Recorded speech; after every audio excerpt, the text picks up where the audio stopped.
হাওয়ার গল্প আর পাখিদের গান শুনে শুনে আজ এই ফাল্গুনে দুটি চোখে স্বপ্ন শুধু আঁকো। হাওয়ার গল্প আর পাখিদের গান শুনে শুনে আজ এই ফাল্গুনে দুটি চোখে স্বপ্ন শুধু আঁকো।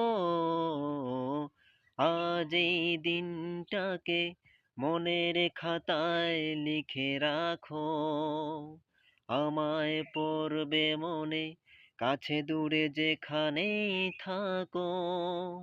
আজ এই দিনটাকে মনের খাতায় লিখে রাখো, আমায় পড়বে মনে, কাছে দূরে যেখানেই থাকো।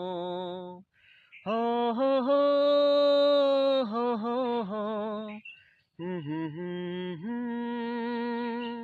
ধন্যবাদ সবাইকে। চিরসবুজ অসাধারণ একটা রোমান্টিক বাংলা সং। এই গানটি শ্রদ্ধেয় কিশোর কুমার গেয়েছিলেন, তো আমি একটু ট্রাই করলাম এবং তার সাথে আমার এই অপরূপ সৌন্দর্যের ফল পাপিয়া, কত সুন্দর পাপিয়াগুলো পাকতেছে, কালার চলে আসছে, সুবাহান আল্লাহ। তো আমি অনেক আল্লাহ তাআলার কাছে অনেক গর্বিত, আল্লাহ পাক এত সুন্দর একটা পাপিয়ার বাগান আমাকে করার তৌফিক দান করছেন। আপনারা সবাই ভালো থাকবেন। আল্লাহ হাফেজ।